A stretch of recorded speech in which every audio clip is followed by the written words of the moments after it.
वंदे मातरम। नमस्कार, जय श्री राम। मनहर की गपशप में ये जो वीडियो है 2 ढाई 3 3.5 मिनट का, ये बहुत महत्वपूर्ण होगा। मेरी आपसे प्रार्थना है इस पूरे वीडियो को न केवल सुनिएगा बल्कि इसको फिर शेयर करना है, सभी लोगों तक पहुंचाना है। यह सर्वजन हिताय सर्वजन सुखाय की भावना से बना हुआ वीडियो है। वर्षा का जल आसमान में आ गया है, समुद्र से चल करके बूंदें आ गई है हमारे घरों की छतों पर, हमारे खेतों के मुहानों तक, ऊपर आसमान में वो मंडरा रही है। हमारा और आपका अब क्या कर्तव्य बनता है? हमारा और आपका यह कर्तव्य बनता है कि इस समय जो वर्षा की जल बूंदें आई है उनको सहेजें। उनको, यदि खेत है तो खेत जहाँ अपना आखिरी हिस्सा जहाँ पानी ढुलक करके आता है, वहाँ कुछ ऐसी नालियाँ, ऐसी कुछ जगहें बना लें जहाँ पानी रुके और वो खेत में रुके। अगर हो सके तो कहते हैं कि पानी की खेती करो। पानी की खेती कैसे? कि एक हिस्सा, 1/4 हिस्सा खेत का, 1/10 हिस्सा खेत का, उसको ऐसा गड्ढा के रूप में, तालाब के रूप में बना दिया जाए जहाँ पर पानी जितना वर्षा जल का उस खेत में आएगा उसी खेत में रुके और बाद में उसको हम सहेजें। हमारे निमाड़ में तो ऐसा भी होता है कि एक हिस्सा जहाँ ढुलक करके पानी जाता है वहाँ पर बड़ी बड़ी थैलियाँ, पॉलीथीन की, जिसको कहते हैं ना कि जो जो प्लास्टिक की कह लीजिए, पॉलीथीन कह लीजिएगा, वो थैलियाँ जिस पे पानी फिर निकल के नहीं जाता है, उनको आखिरी में ढुलक करके और वहाँ बना दिया जाता है, तो टैंक बन जाता है। सारा पानी जितना आता है, जितना खेत में रम गया तो रम गया, बाकी पानी सब वहाँ आकर के और रुक जाता है। वही पानी फिर पंप के द्वारा आगे फिर अगले रबी की फसल के समय वो काम आता है। तो खेतों का पानी इस तरह खेतों में रोकें। जंगलों का पानी जंगलों में रोकने के काम भी हमको ही करना पड़ेगा। जगह जगह गड्ढे बना करके, जहाँ पहाड़ है, बहुत सारे स्थल है, वहाँ पर जो आपका खेत आसपास है, आपका गांव वहाँ आसपास है, तो वहाँ इस तरीके से सामूहिक टोलियाँ बना करके उस कार्य को करें। साथ ही बड़ी जिम्मेदारी आपको और हमको सबको निभानी है। हमारी छतों पर जो पानी आता है, यदि आपके घर में ट्यूबवेल है तो छत का पानी जितना आता है, ट्यूबवेल हो तब भी, नहीं हो तब भी, दोनों स्थिति में छत पे जो पानी आता है, इस समय अपनी छतों को साफ कर लीजिए। आप कर चुके होंगे, यदि नहीं किया है अब तक तो छतों की पूरी सफाई कर लीजिए, झाड़ू बहारू लगा करके, पोंछा लगा के साफ कर लीजिएगा।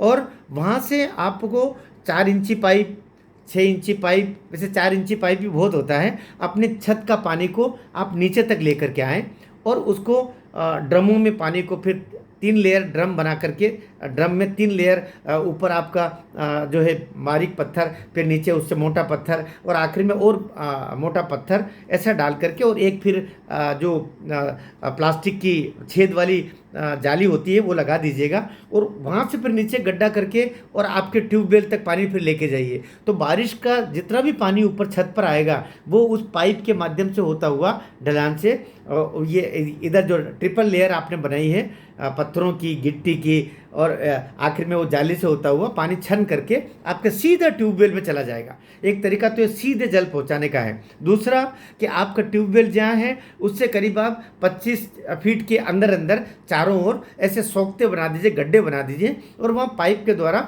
अलग अलग जगहों पर गड्ढे जो आपके 3 फीट, 4 फीट, 5 फीट तक भी बना करके, और उनमें भी ऐसे पत्थर डाल डाल करके, और ये पानी जितना आता है सब वो उनके अंदर फैला दीजिएगा। तो वो सब फिर वहाँ से 20 फीट दूर तक पहुँच करके और ज़मीन के माध्यम से आपके ट्यूबवेल में ही जाना है। एक तो ये तरीका हुआ।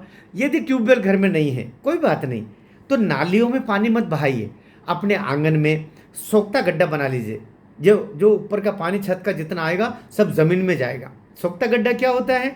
गड्ढा करीब 5 फीट 6 फीट का आपने खुदवा लिया, 6 बाई 6 का, 4 बाई 6 का, 8 बाई 6 का, ऐसा गड्ढा खुदवा करके 10 फीट, 8 फीट, 6 फीट जितना जहाँ संभव है, और उसमें फिर इस तरीके से कुछ मिट्टी विट्टी, आप क्षमा कीजिएगा, ये बोल्डर, गिट्टी, ऐसा सब डलवा करके आधा भरिएगा, आधा खाली रखिएगा। फिर ऊपर जो पानी आएगा सब वो उसके अंदर डलवा करके वो सब फिर ज़मीन में जाएगा।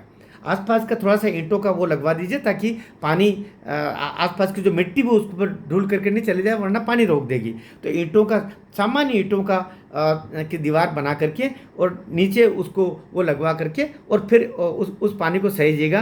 पूरे आपकी जिस कॉलोनी में आप रहते हैं, आपके यहाँ ट्यूबवेल नहीं है, लेकिन आखिर तो कहीं ट्यूबवेल होंगे, नहीं तो ज़मीन में जाएगा वो पानी।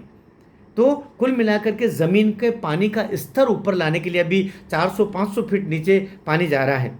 तो अभी जो पानी इंद्र देवता आ गए हैं, अपने द्वारे तक आ गए, अपने छत तक आ गए हैं, तो पानी को इस तरह सहेजिए। आपकी कॉलोनी का वाटर लेवल, हमारी अपनी कॉलोनी गंगानगर जहाँ मैं रहता हूँ, वहाँ का वाटर लेवल ऊपर बढ़ गया। हमारा एक विद्यालय है खरगोन में, Swami Vivekananda higher secondary school, उसके विद्यालय में हम करीब करीब हमारे पास 250 फीट गहराई ट्यूबवेल है, आज से 25 साल पहले का।